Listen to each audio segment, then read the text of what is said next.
భగవద్గీత అధ్యాయం 1 శ్లోకం 16 శ్లోకం అనంత విజయం రాజా కుంతిపుత్రో యుధిష్ఠిరః నకులః సహదేవశ్చ సుఘోషమణి పుష్పకౌ పాండవుల శిబిరమున ధర్మరాజు యుధిష్ఠిరుడు తన శంఖమును ఊదాడు. ఆ శంఖము పేరు అనంత విజయం, అంటే అనంత విజయానికి సంకేతం. తనతో పాటు నకులుడు తన శంఖము సుఘోషంను, సహదేవుడు తన శంఖము మణిపుష్పకంను మోగించారు. ఈ శంఖధ్వనుల సునాదం ధర్మపక్షానికి విజయనాదంగా మారింది.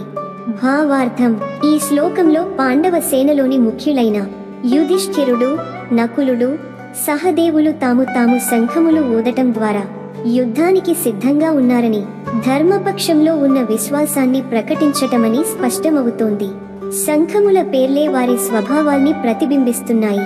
అనంత విజయం యుధిష్ఠిరుని ధర్మనిష్ఠను సూచిస్తుంది. సుఘోషం నకులుని మృదుత్వం, సౌందర్యం. మణిపుష్పకం సహదేవుని జ్ఞానం, తాత్విక సందేశం.